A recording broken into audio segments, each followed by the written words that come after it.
এই ভিডিওতে আমরা শিখব কিভাবে মাইক্রোসফট এক্সেলে VLOOKUP ফাংশন নিয়ে কাজ করতে হয়। সাধারণত যারা সেলস ডিপার্টমেন্টে বা মার্কেটিং বা এইচআর বা এই ধরনের যে ডিপার্টমেন্টগুলোতে কাজ করেন, যাদেরকে প্রতিনিয়তই লার্জ ডাটা নিয়ে কাজ করতে হয়, সো তাদের জন্য VLOOKUP ফাংশনটা খুবই উপকারী একটি ফাংশন। VLOOKUP মানে হচ্ছে VLOOKUP এর ভি মানে হচ্ছে ভার্টিক্যাল, আর লুকআপ মানে হচ্ছে খুঁজে বের করা। মানে হচ্ছে আমরা একটা শীট থেকে ভার্টিক্যালি কোনো ইনফরমেশন খুঁজে বের করব। সো আসুন আমরা একটু দেখে নেই কিভাবে আমরা ভার্টিক্যালি আমরা আমাদের যে নিডটা, আমাদের যে ডাটাটা দরকার সেটা আমরা কিভাবে খুঁজে পেতে পারি এবং VLOOKUP ফাংশনটা আমাদেরকে কিভাবে হেল্প করে। এই ভিডিওতে আমি মূলত VLOOKUP ফাংশনটার একদম একটা কনসেপ্টটা ক্লিয়ার করার জন্য খুব ছোট একটা ডাটা নিয়ে কাজ করতেছি। তো সামনে হচ্ছে আমরা একটা বড় প্রজেক্ট নিয়েও কাজ করব। সো আসুন দেখি যে আমরা VLOOKUP ফাংশনটা কি এবং এটা কিভাবে কাজ করে, এই বেসিক কনসেপ্টটা আমরা বুঝে নিই। এখানে দেখতে পাচ্ছি আমাদের একটা সেলস টিমের ছোট একটা ডাটা আছে।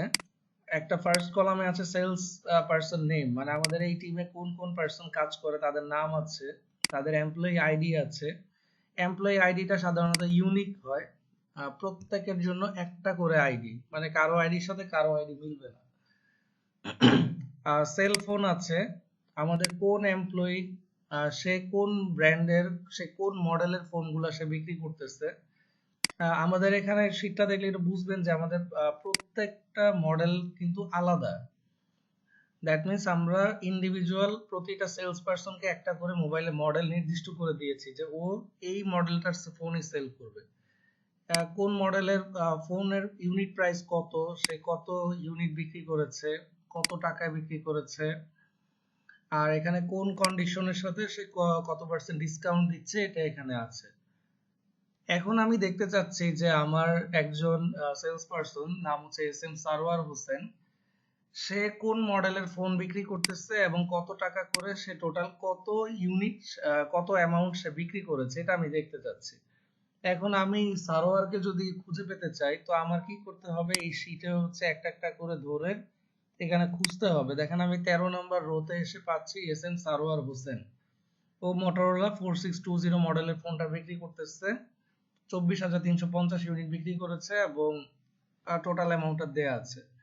তা আমি যদি চাই ফয়সাল সিদ্দিকী আমার সে কত টাকা সেল করেছে এই মাসে, এটা দেখার জন্য, তো আমার এখানে ওয়ান বাই ওয়ান খুঁজতে হবে। কিন্তু এমন যদি হয় যে আমি এখানে সিলেক্ট করেই ফয়সাল সিদ্দিকী সিলেক্ট করে দিব, আমার এখানে সবকিছু চলে আসবে। তো এই কাজটাই আমরা, এটা হচ্ছে এখানে খুব ছোট ডাটা, এই কারণে মনে হচ্ছে যে এটা তোমরা খুঁজে বের করলেই পারে, কিন্তু এখানে যখন আমার 100 200 300 ডাটা থাকবে বা 1000 ডাটা থাকবে তখন কিন্তু এটা খুঁজে বের করাটা খুব ডিফিকাল্ট। সো আসুন আমরা দেখি যে VLOOKUP ফাংশনটা কিভাবে কাজ করে।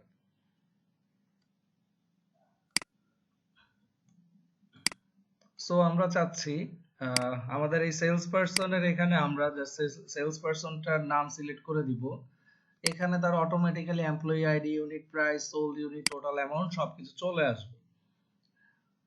সো আমি এখন স্টেপ বাই স্টেপ আগাচ্ছি, আপনারা জাস্ট স্টেপ গুলো ধরে মনে রাখার চেষ্টা করবেন, তাহলে খুব ইজিলি VLOOKUP এর কনসেপ্টটা বুঝতে পারবেন।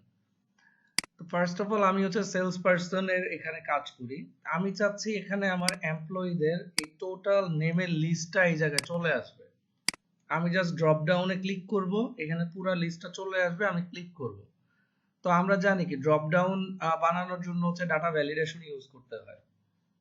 সো আপনাদের যাদের ডাটা ভ্যালিডেশন নিয়ে সমস্যা আছে এই প্রসেসটা একটু দেখেন, খুবই সিম্পল একটা প্রসেস, খুব ইজি।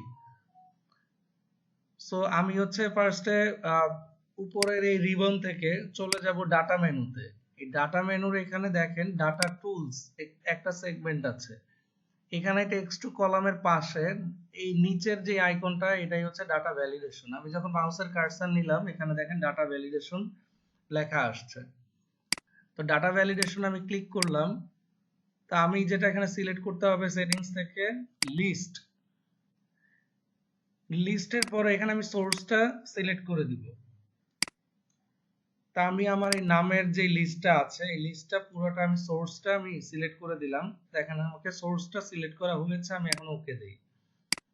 ওকে দিলে দেখেন এখানে ডাটা ভ্যালিডেশন হয়ে গেছে, এখানে একটা ড্রপ ডাউন আইকন চলে আসছে। আমি যখন এটা সিলেক্ট করলাম এখানে আমার সবগুলো নাম চলে আসছে।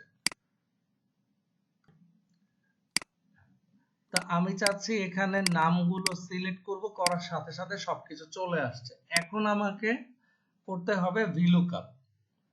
সো আমি চাচ্ছি যে নাম সিলেক্ট করার সাথে সাথে এমপ্লয়ি আইডি চলে আসবে। তাহলে আমি এখন এমপ্লয়ির আইডি সেলটায় যাই। সেলটায় গিয়ে আমি এখন ফাংশন টাইপ করি, ইকুয়াল দিলাম, দিয়ে এখন টাইপ করি ভিলুকআপ।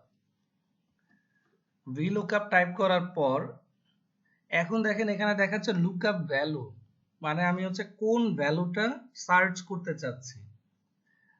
তো এটা সিম্পলি মনে রাখবেন, লুকআপ ভ্যালুটা হচ্ছে আমি এই যে এখানে যে ভ্যালুটা নিয়েছি, দ্যাট মিনস সেলস পারসনদের নামটা নিয়েছি, মানে আমি যাকে খুঁজবো সেটাই হচ্ছে আমার লুকআপ ভ্যালু।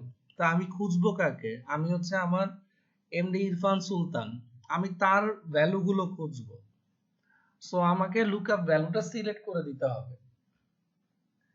তা আমি যাকে খুঁজবো সেটাই হচ্ছে লুকআপ ভ্যালু। এখানে সেলস পারসন না হয়ে এখানে যদি এমপ্লয়ি আইডি হতো, এখানে যদি আর ডিভিশন হতো, এখানে যদি লোকেশন থাকতো এবং আমি যদি সেটাই খুঁজতাম তাহলে সেটাই হতো আমার লুকআপ ভ্যালু।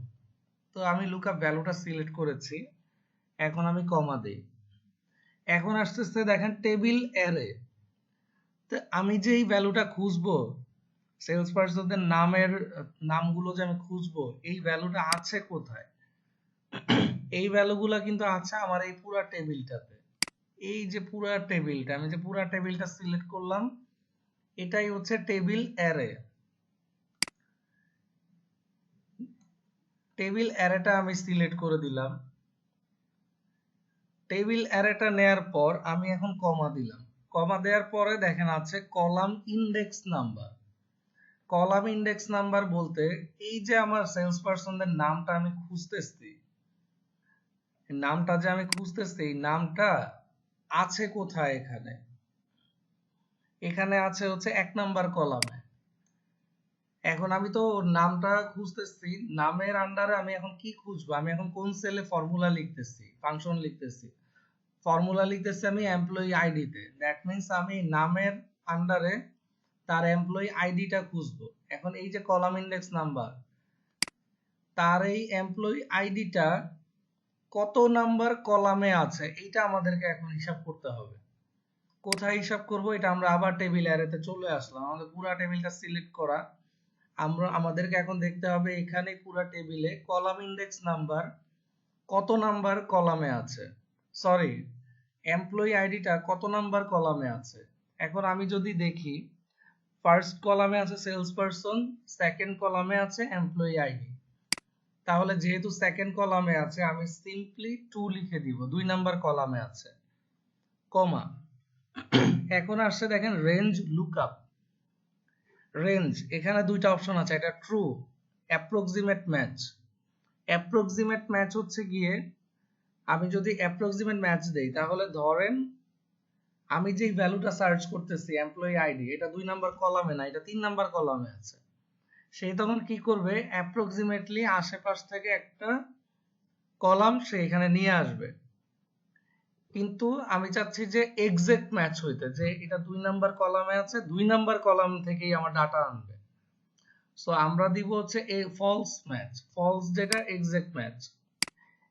এক্সাক্ট ম্যাচ দেওয়ার জন্য আমাদেরকে দিতে হবে 0। এখন আমি 0 দিয়ে হচ্ছে ব্র্যাকেটটা ক্লোজ করে দিই, আমার ফাংশন লেখা শেষ, ফর্মুলা লেখা শেষ। সো আমি যদি এখন এন্টার দেই, দেখেন সাথে সাথেই ইরফান সুলতানের আইডি নাম্বার চলে আসছে। আমি যদি এখন নাম চেঞ্জ করে দেই, দেখেন আইডি নাম্বার কিন্তু সাথে সাথে চেঞ্জ হয়ে যাচ্ছে। সো আমি এখন ইউনিট প্রাইস বের করব। আমি এখানে প্রত্যেকটাতেই ম্যানুয়ালি ফর্মুলাগুলো লিখবো যাতে আপনারা রিপিটেডলি ফর্মুলাটা দেখে আপনাদের মাথায় এটা একদম ভালোভাবে কনসেপ্টটা ক্লিয়ার হয়ে যায়। তা আমরা এখন খুঁজবো হচ্ছে ইউনিট প্রাইস। আমি চাচ্ছি এখানে নাম দিব, সাথে সাথে ইউনিট প্রাইসও চলে আসবে। ইউনিট প্রাইস এখানে কত নাম্বার কলামে আছে আমরা দেখি, 1 2 3 4, 4 নাম্বার কলামে আছে ইউনিট প্রাইস। সো আমি এখন ইউনিট প্রাইসে যাচ্ছি। আমি এখন আবার ফাংশন লিখি ইকুয়াল দিয়ে VLOOKUP দিয়ে আমি খুঁজবো কোথায়, এই নামের আন্ডারে, সেলস পারসনের নামের আন্ডারে লুকআপ ভ্যালু। সো আমি লুকআপ ভ্যালু সিলেক্ট করে দিলাম, কমা। আগেরবার আমরা টেবিল অ্যারে হচ্ছে ম্যানুয়ালি সিলেক্ট করেছিলাম, কিন্তু এখন আমি টেবিলটা ম্যানুয়ালি সিলেক্ট করব না, এটা জাস্ট আমি আরেকটা ওয়ে দেখানোর জন্য আপনাদেরকে দেখাচ্ছি।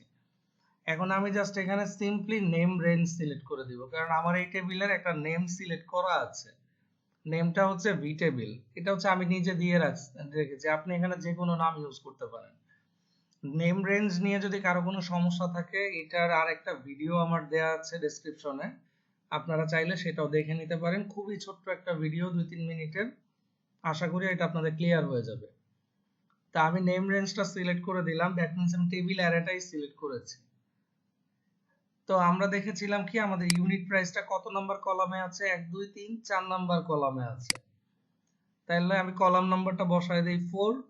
আমি চাচ্ছি এক্সাক্ট ম্যাচ হবে, দ্যাট মিন্স 0। এখন যদি আমি ব্র্যাকেট ক্লোজ করে দেই, দেখেন ইউনিট প্রাইসও কিন্তু চলে আসছে। আমি যখন নাম চেঞ্জ করতেছি 1 বাই 1, দেখেন অটোমেটিক্যালি আপডেট হয়ে যাচ্ছে। সোল্ড ইউনিট, এখন আমি চাচ্ছি সোল্ড ইউনিটটাও আপডেট করতে। 1 2 3 4 5 নাম্বার কলামে আছে সোল্ড ইউনিট। সো আমি এখন ম্যানুয়ালি ফর্মুলা বসাচ্ছি equal to VLOOKUP। Lookup value আমি চাচ্ছি যে সেলস পারসন ওর নাম অনুযায়ী হচ্ছে সবকিছু চেঞ্জ হবে। তো এখন আমি টেবিল অ্যারেটা সিলেক্ট করে দেই, ম্যানুয়ালি সিলেক্ট করতেছি টেবিল অ্যারে। টেবিল অ্যারেটা সিলেক্ট করে দিয়ে এখন হচ্ছে আমি কলাম নাম্বার বসাই, যেহেতু আমার কাছে কলাম ইন্ডেক্স নাম্বার চেয়েছে। সোল্ড ইউনিট আছে 5 নাম্বার কলামে, কমা দিয়ে এক্সাক্ট ম্যাচ 0 0 দিয়ে ওকে। দেখেন আমরা এটা চেক করি যে আব্দুর রহমান ওর সোল্ড ইউনিট 12টা নাকি। আব্দুর রহমান সোল্ড ইউনিট দেখেন 12। এখন এখানে একটা জিনিস আমরা একটু দেখি, দেখেন আব্দুর রহমানের সোল্ড ইউনিট আমি যদি মূল ডাটা থেকে 12 জায়গায় কিন্তু আমি 17 করে দিয়েছি। দেখেন এখানেও কিন্তু VLOOKUP-এ ও ডাটা চেঞ্জ হয়ে যাচ্ছে। আমি যদি এখন 17 কে 19 করে দেই, দেখেন ওর ভ্যালু কিন্তু চেঞ্জ হয়ে যাচ্ছে ওখানে। সো এই শীটটা কিন্তু ডাইনামিক্যালি কাজ করতেছে। সো আমরা যদি মূল শীটেও কোনো কিছু চেঞ্জ করি, এটা আমাদের লুকআপ ভ্যালুতে VLOOKUP-এও আমাদেরকে চেঞ্জ ডাটাটাই দেখাবে। সো আমি টোটাল অ্যামাউন্টেও এখন আবার এই ফাংশনটা লিখি VLOOKUP। লুকআপ ভ্যালু হচ্ছে আমার এই সেলস পারসনের নামটা, কমা দিয়ে আমি এখন টেবিল অ্যারেটা বসায় দেই, যেহেতু আমার টেবিল অ্যারেটা নাম দিয়েছিলাম ভি টেবিল। টেবিল অ্যারেটা বসাইছিলাম। এখন টোটাল অ্যামাউন্টটা দেখি কত নাম্বার কলামে, 1 2 3 4 1 2 3 4 5 6 নাম্বার কলামে আছে। আর টোটাল অ্যামাউন্ট 6 লিখে এখন আমি 0 দিলাম, দিয়ে হচ্ছে ব্র্যাকেট ক্লোজ করে দেই। সো এখন যদি আমি দেখতে চাই যে আমার এই শীটের, ধরেন মেহেদী হাসান নিহাদ, আমি তার ভ্যালু তার সেলস এর ডাটা দেখতে চাচ্ছি, আমি জাস্ট সিলেক্ট করে দিলাম। দেখেন তার এমপ্লয়ি আইডি, সে কত ইউনিট সেল করেছে, কত প্রাইসে সেল করেছে, টোটাল অ্যামাউন্ট কত, ইন ডিটেল সব আমি এক ক্লিকেই দেখতে পাচ্ছি। আমাকে কিন্তু মেইন শীটে গিয়ে এখানে আর খুঁজতে হচ্ছে না যে তার নামটা কোথায়, সে কত কি করলো। আশা করি আপনারা এটা বুঝতে পেরেছেন যে কিভাবে আমরা VLOOKUP-টা ইউজ করব। এখন দেখেন পরেই আরেকটা ভ্যালু আমি এখানে দিয়ে রেখেছি।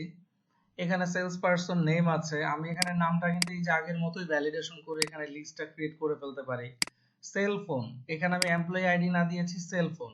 দেখেন এই সেল ফোনটা, দ্যাট মিন্স VLOOKUP দিয়ে আমি এটা সার্চ করব। আশা করি আপনারা খুব সহজেই বুঝতে পারছেন কিভাবে আমরা VLOOKUP ফাংশন ইউজ করে আমরা এই এমপ্লয়ি নামের আন্ডারে তার সেল ফোনটাও আমরা বের করে ফেলতে পারবো। এখানে সিম্পলি VLOOKUP ফাংশনটা আমরা ইউজ করব। লুকআপ ভ্যালুটা দিয়ে দিব, আমার এই সেলে থাকবে লুকআপ ভ্যালু। ওকে দিয়ে আমি টেবিল অ্যারেটা সিলেক্ট করে দিব।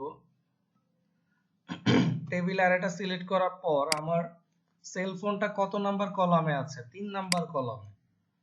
আমি এখানে 3 নাম্বার কলাম দিব, দিয়ে হচ্ছে 0 দেব। এখন যদি ব্র্যাকেট ক্লোজ করে এন্টার দেই, এখানে কিন্তু আমার VLOOKUP ফাংশনটা অ্যাক্টিভ হয়ে গিয়েছে। এখানে নট অ্যাভেইলেবল দেখাচ্ছে, কারণ হচ্ছে আমার এখানে লুকআপ ভ্যালুতে কোনো নেম বা কোনো কিছু নেই।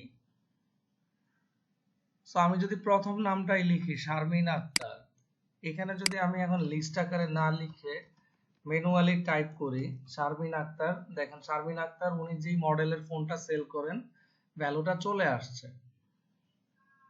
সো এখানে কিন্তু আমরা খুব সহজেই এভাবে VLOOKUP ফাংশনটা ইউজ করতে পারি। আমি খুব সেম ভাবে ইউনিট প্রাইসটা এখানে VLOOKUP করে রাখলাম, আর সেলিং ইউনিট আর টোটাল অ্যামাউন্ট এটা যদি আমি এখানে নিয়ে আসি, আমি কিন্তু খুব সহজেই এক জায়গা থেকেই সকল ডাটা আমি পেয়ে যাব। সো আশা করি সবাই বুঝতে পেরেছেন আমরা কিভাবে VLOOKUP ফাংশনটা ব্যবহার করব, কি কাজে ব্যবহার করব, কোন ক্ষেত্রে ব্যবহার করব। এখানে অল্প কিছু ডাটা দেখে আপনার মনে হতে পারে যে এটা তো দরকার নেই, বাট এখানে যদি 20টা ডাটা না হয়ে এখানে যদি 20,000 ডাটা হতো, 2,000 ডাটা হতো, তাহলে কি আপনি এভাবে খুঁজে বের করতে পারতেন? পারতেন না। সো এবং সবসময় ফিল্টার দিয়েও কাজ করাটা ওয়াইজ কোনো ডিসিশন না। সো আমরা VLOOKUP ইউজ করে রাখলে ওয়ান ক্লিকেই আমরা এখান থেকে সবকিছু বের করে ফেলতে পারবো। সো ধন্যবাদ।